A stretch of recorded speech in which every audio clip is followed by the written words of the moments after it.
30 June 2026 পর্যন্ত দিয়ে তার ভিতরে আপনি নির্বাচন করার কথাটা ঢুকান। আমরা এক্সপেক্ট করি আগামী 2 দিনের মধ্যেই তারা সরকারের কাছে জমা দিবে।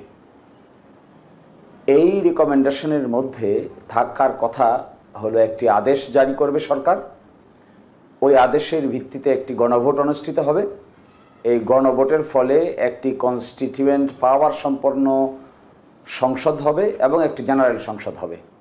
ওই কনস্টিটিউয়েন্ট পাওয়ার সম্পন্ন সংসদে এই চার্টারটিকে অ্যাপ্রুভ করা হবে এবং আদেশটিকে অ্যাপ্রুভ করা হবে, দিয়ে সংবিধানে রূপান্তর করা হবে এবং দ্বিতীয় অধিবেশন থেকে নতুন পার্লামেন্ট, দ্বিকক্ষ বিশিষ্ট পার্লামেন্ট হিসেবে যাত্রা শুরু করবে। এই যে আমি ক্রনোলজি বললাম, এর যে কোনো একটা থেকে যদি সরকার সরে আসে তাহলে বাস্তবায়ন হবে না। আর যদি এগুলো ক্রনোলজি একটার পর একটা সংগঠিত হয় তবেই হবে এটা বাস্তবায়ন পদ্ধতি। এটাকে ক্রমধারা অবলম্বন করে বাস্তবায়ন করতে হচ্ছে। সুতরাং আজকে যেটা হয়েছে এটা হলো প্রথম ধাপ, আদেশ জারি দ্বিতীয় ধাপ, গণভোট তৃতীয় ধাপ, চতুর্থ ধাপ সংসদ নির্বাচন, পঞ্চম ধাপ হলো নতুন সংসদে এটাকে অ্যাপ্রুভ করা। এইটাই হলো একেবারে ক্লিয়ার কাট রোডম্যাপ। তো আমরা এক্সপেক্ট করছি আগামী 1-2 দিনের ভিতরে ঐকমত্য কমিশন দিয়ে দিবে। আমরা এক্সপেক্ট করছি আগামী 1 সপ্তাহের ভিতরে সরকার আদেশ জারি করে দিবে, তারপরে গণভোটের জন্য প্রয়োজনীয় প্রস্তুতি সম্পন্ন হবে। জি, এই দাবিগুলো তো আপনারা 2 মাস ধরেই করে আসছেন এবং 2 মাসে একাধিক বৈঠক হয়েছে।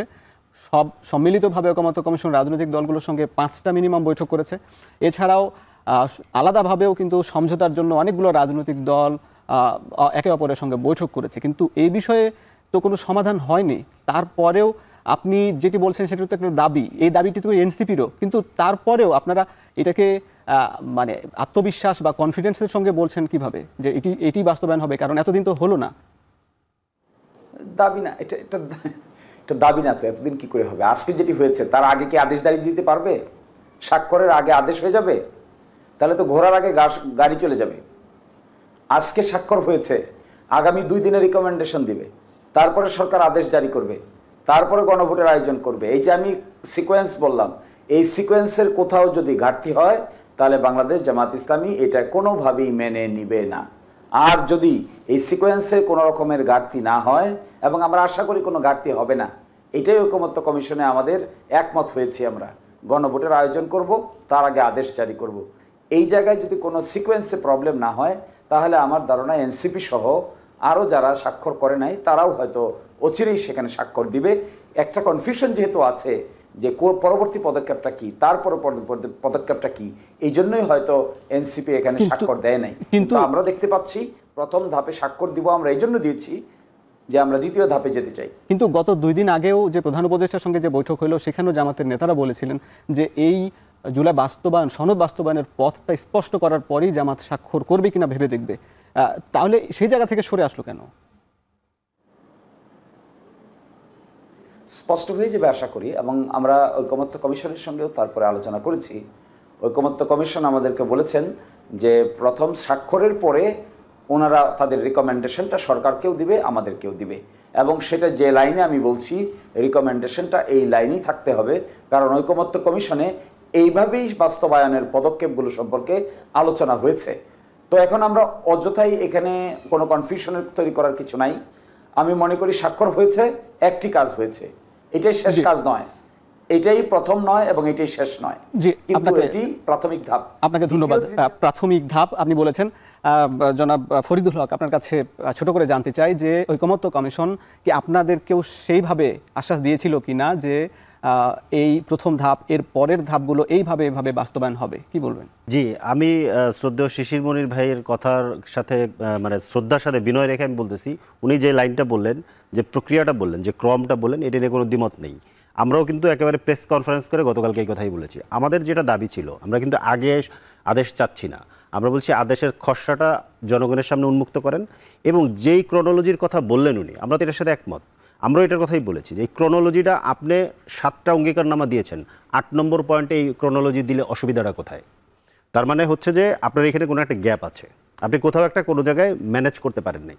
শিশির মনি ভাই বলছেন যে 2 দিনের মধ্যে ওনারা দাবি করেছেন, তো 2 দিনের জায়গায় 3 দিন পরে যদি সময়ের স্বল্পতা থাকতো তাহলে 3 দিন পরে এই স্বাক্ষর অনুষ্ঠানটা নিলে কি অসুবিধা হইতো? কোনোটাই কিন্তু হইতো না। আমরা বরঞ্চ দেখেছি যে জুলাই ঘোষণাপত্র নিয়ে এরকম রাগঢাক করে তাড়াহুড়া করে এটাকে যখন সাইন করে ফেলা হয়েছে, পরে আর আমরা গিয়ে দেখছি যে এটা আসলে কোনো রাজনৈতিক দলিল হয় না, আইনি দলিল। মতো কমিশন আরও কিছুদিন তাদের মেয়াদ বাড়িয়ে নিয়েছেন, তারা সবার সাথে আরও কিছু আলোচনা চালিয়ে যাবেন। এবং আমি যেটা শুনেছি যে মাননীয় প্রধান উপদেষ্টা বিভিন্ন দলের সাথে বসার কথা বলেছেন নির্বাচনের বিষয়ে, অন্যান্য বিষয়গুলো আলোচনা করার জন্য।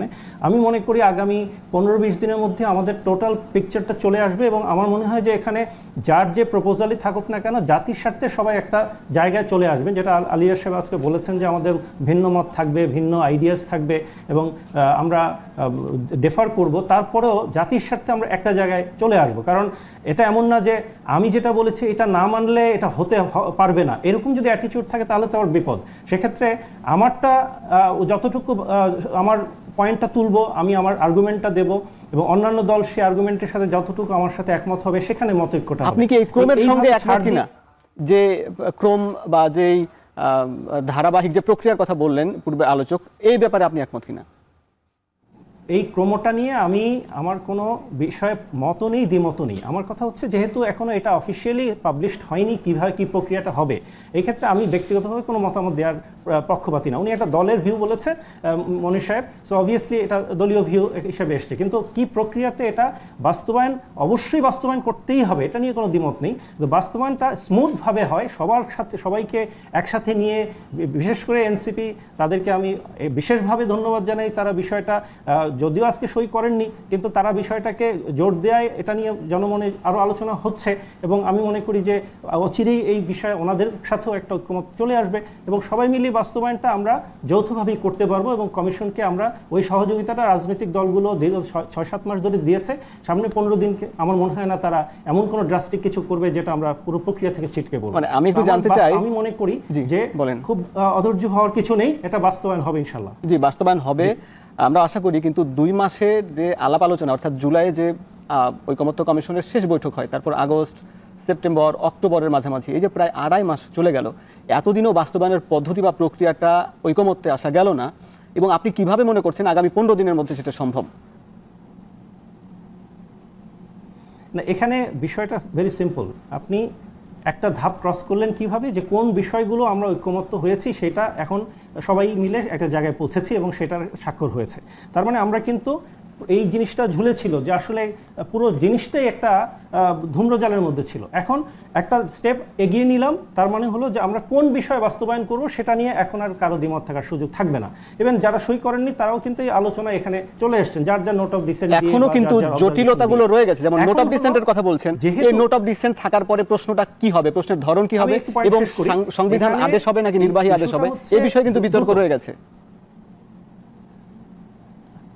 আচ্ছা, আমি দুটো পয়েন্ট এখানে বলি। একটা হচ্ছে এটার আইনগত ভিত্তি নিয়ে একটা আলোচনা ছিল দীর্ঘদিন এবং এটা বাস্তবায়নের প্র্যাকটিক্যাল ওয়েটা কিছু নিয়েছিল।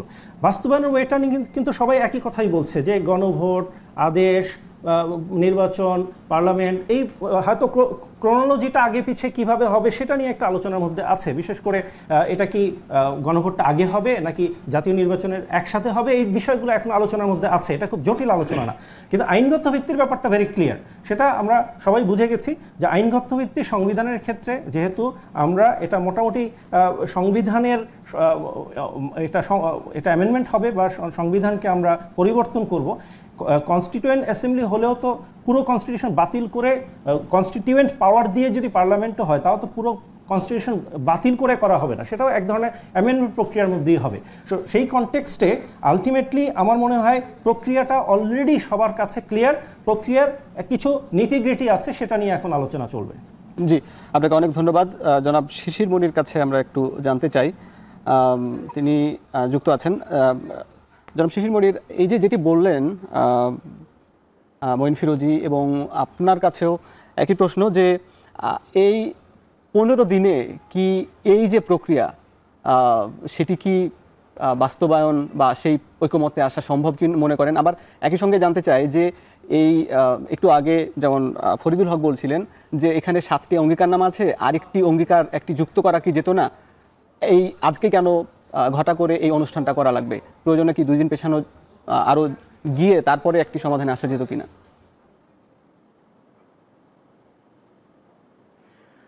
এখানে উত্তরটা হবে কি জানেন, যে ঘর পোড়া গরু সিঁদুরে মেঘ দেখলেই ভয় পায়। যেহেতু জুলাই ঘোষণা নিয়ে এক ধরনের লুকোচুরি করা হয়েছে, এই জন্য এনসিপির মাঝে, আমাদের মাঝেও, অনেকের মাঝেই এই সন্দেহ জেগেছে যে এখানেও কোনো ধরনের লুকোচুরি করা হয় কি না, এবং এখানেও কোনো ধরনের কোনো ফাঁকি ঝুঁকির আশ্রয় নেওয়া হচ্ছে কি না। আমরা শুনেছি যে জুলাই ঘোষণাপত্র দেওয়া হয়েছে, সেখানে 2-4 জন ব্যক্তি এখানে এক্সট্রা প্রভাব খাটিয়েছেন। তো এখানেও প্রসঙ্গত এই প্রশ্ন এসেছে যে এখানেও কোনো ব্যক্তি বিশেষ বা দলের প্রভাবের কারণে এক্ষেত্রে লুকোচুরি করা হয় কিনা, এই জায়গা থেকেই মূলত কনফিউশনটা ডেভেলপ করেছে। তো আমার মনে হয় আজকে পর্যন্ত যা হয়েছে, it is good, we can tell it that this is good step. আগামীকালকে পরশুদিন যেটা হওয়া দরকার সেটা হলো ঐকমত্য কমিশনের রিকমেন্ডেশন। আমি একটা সাজেশন দিব, বিএনপি বলেন আর আমরাই বলি আর এনসিপি বলি, আমাদের এখন উচিত, সকলেরই উচিত ঐকমত্য কমিশনকে যে আদেশটা আমরা জারি করতে হবে বলছি, এই আদেশের একটা ড্রাফট করে তাদের কাছে জমা দেওয়া। আমরা ব্যক্তিগতভাবে এবং আমরা এটা চেষ্টা করব যে আমাদের পক্ষ থেকে যে আদেশের কপিটা যেমন আমরা চাই এবং কি কি জিনিস সেখানে থাকা দরকার, সেই রকম একটা খসড়া ড্রাফট করে আমরা ঐকমত্য কমিশনকে আমরা সহযোগিতা করতে পারি, যেন তারা দ্রুত কাজটা করতে, সিদ্ধান্ত নিতে দ্রুত সময়ের মধ্যে তারা কাজটা করতে পারেন। এবং এটি যদি আমরা সকলে মিলে করি, আমার ধারণা আমাদের আইডিয়াও ক্লিয়ার হবে, ঐকমত্য কমিশনের আইডিয়াও ক্লিয়ার হবে, এবং সরকারের পক্ষেও দ্রুততম সময়ের মধ্যে একটা ড্রাফটকে ফাইনালি আদেশ আকারে জারি করা সম্ভব হবে। আপনি সহজ সমাধানের কথা বলছেন, আমি বলছি আমি এত স্কেপটিক হতে চাই। জি, আপনি যেমন বলছেন, কিন্তু এটা কতটা সহজ হবে, কারণ এখানে 84টি যে ঐকমত্য হয়েছে এর মধ্যে সিদ্ধান্ত দিয়েছে ঐকমত্য কমিশন, যেখানে মূলত প্রায় বলা যায় 25-26টার মতো সব দল একমত, কিন্তু এর বাইরে বেশিরভাগই বিভিন্ন রাজনৈতিক দল সেখানে ভিন্ন মত বা নোট অফ ডিসেন্ট দিয়েছে, কিংবা সেখানে আপত্তি জানিয়েছে যে তারা একেবারে সেটা কখনোই করবে না বা এটা চায় না। আসলে এতগুলা নোট অফ ডিসেন্ট থাকার পরেও যে এই জুলাই সনদের যে গণভোট হবে, সেই গণভোটে নোট অফ ডিসেন্ট সহ হবে না নোট অফ ডিসেন্ট ছাড়া হবে, এই বিষয়গুলো তো বেশ জটিল। এইটার সমাধান কি হবে বলে মনে করেন? কোনো জটিল না, এটা মোটেও জটিল না। ঐকমত্য কমিশন সিদ্ধান্ত নেবে নোট অফ ডিসেন্ট সহ যাবে কি যাবে না। একটা আলোচনা হয়েছে, আমরা মিলে আলোচনা করেছি, আপনি দ্বিমত পোষণ করেছেন, ঐকমত্য কমিশনের দ্বিমত পোষণ করা সত্ত্বেও তো সিদ্ধান্ত নিয়েছে। এখন ঐকমত্য কমিশন সিদ্ধান্ত নিয়ে গণভোটে পাঠাবে, কে ডিসেন্ট করেছে কে ডিসেন্ট করে নাই, এটা কি ফাইনাল, নাকি জনগণ যেটা বলবে সেটাই ফাইনাল? জনগণ যেটা বলবে শেষ পর্যন্ত সেটাই ফাইনাল। এই জন্য ঐকমত্য কমিশন ঠিক করবে কোন কোন বিষয়টাকে তারা গণভোটে পাঠাবে। যদি ঐকমত্য কমিশন বলে দেয় যে এই 20টা বিষয় বা এই 30টা বিষয়কে তারা গণভোটে পাঠাবে, আমার ধারণা কারোই কিছু বলার নাই, কোনো রাজনৈতিক দলই এখানে কোনো কিছু বলে কোনো ফায়দা করতে পারবে না। ফলে আমাদের সামনে এখন ভেরি স্ট্রেট ফরওয়ার্ড রাস্তা ওপেন। ঐকমত্য কমিশনের রিকমেন্ডেশনটা আমরাও সাহায্য করব, এনসিপিও সাহায্য করুক, বিএনপি সাহায্য করুক, সকলে আমরা সাহায্য করি, 2 দিনের মধ্যে হয়ে যাক। এবং আমরা একটা ড্রাফট জমা দিয়ে দেই যে আমরা আদেশটা এরকম করে চাই, তাহলে এই ড্রাফটটার মধ্য থেকে তারা ডিজাইনটা বুঝতে পারবে, থিঙ্কিংটা বুঝতে পারবে। অনেক সময় বক্তৃতা আর লেখনির মাধ্যমে সমাধান করার মধ্যে অনেক পার্থক্য থাকে, সেই জন্য লেখনিটা আমরা জমা দিয়ে দিলে তাদের জন্য কাজটা করতে সহজ হবে বলে আমার কাছে মনে হয়। আর গণভোটের ব্যাপারে সবাই একমত, গণভোট নিয়ে কোনো অসুবিধা নাই, কারোর মধ্যে কোনো দ্বিমত নাই। শুধু একটা কথা হচ্ছে যে আগে হবে নাকি নির্বাচনের দিন একই সাথে হবে। তো এটা একটু ম্যাটার অফ কনভেনিয়েন্স ইনকনভেনিয়েন্সের ব্যাপার, পক্ষে বিপক্ষে 2 দিকেই যুক্তি আছে, তারপরেও এখানে একটা সিদ্ধান্তে আসতে হবে। আমার ধারণা বাকিটা সরকার যদি করতে না পারে তাহলে এটা সরকারের পক্ষ থেকে সবচাইতে বড় ব্যর্থতা হবে। জি, আপনাকে ধন্যবাদ। আমি ছোট করে জানতে চাই ফরিদুল হক, যে এই নোট অফ ডিসেন্ট যে রাজনৈতিক দলগুলো দিয়েছে, তারপরে জনগণ তো সহজভাবে এক কথায় ভোট দিবে, তারপরে আবার রাজনৈতিক দলগুলো আবার বলছে যে যারা ক্ষমতায় গেলে তারা আবার সেগুলো বাস্তবায়ন করবে না। তো এইটার সমাধান শিশির মনির ভাই দিয়েছেন, আপনাদের কাছে কি মনে হয়? না, আমরা এটা পরিষ্কারভাবে আমরা দাবি জানিয়েছি যে ধরেন এই 84টা প্রস্তাব একটা প্রস্তাব হিসেবে, জুলাই সনদ প্রস্তাব হিসেবে এটা গণভোটে যাবে। জনগণ যদি এটাকে অ্যাকসেপ্ট করে, নোট অফ ডিসেন্টের কোনো কার্যকারিতা তখন থাকে না। মানে আপনি ধরেন যখন অনেকে মিলে আলোচনা করছেন, সবাই একমত হয়েছে, 2-4 জন যখন ভিন্ন মত থাকে, তখন নোট অফ ডিসেন্টটা এটা জাস্ট একটা নোট হিসেবে রাখা হয়। এটা কিন্তু তখন ওটার জন্য কিন্তু বাতিল হয়ে যায় না পুরো জিনিস। কিন্তু প্রথমে তো যদি আপনাকে বাতিল করে দিতে যদি সবাই মিলে একটা সিদ্ধান্তে একমত হওয়ার পরেও কারোর কারণে এটা বাতিল করে দিতে হয়, তাহলে বুঝতে হবে যে তাদের কাছে নিরাপত্তা কাউন্সিলের ভেটো পাওয়ার আছে। আমরা নিশ্চয়ই এইভাবে বাংলাদেশকে দেখি না, মানে আমরা কে বড় রাজনৈতিক দল, কে ছোট রাজনৈতিক দল, কিংবা কে কত পুরনো রাজনৈতিক দল, কার কত পেশি শক্তি আছে, এটা দিয়ে নিশ্চয়ই আমরা বিচার করবো না। বিচার হচ্ছে যে জিনিসটা যৌক্তিক, সবাই একমত হয়েছে, জনগণ এটাকে মানছে কিনা। জনগণের সিদ্ধান্তের উপরে রাজনৈতিক দলের সিদ্ধান্ত যেতে পারে না। জনগণ যদি এটাকে অ্যাকসেপ্ট করে তাহলে আর এটার কোনো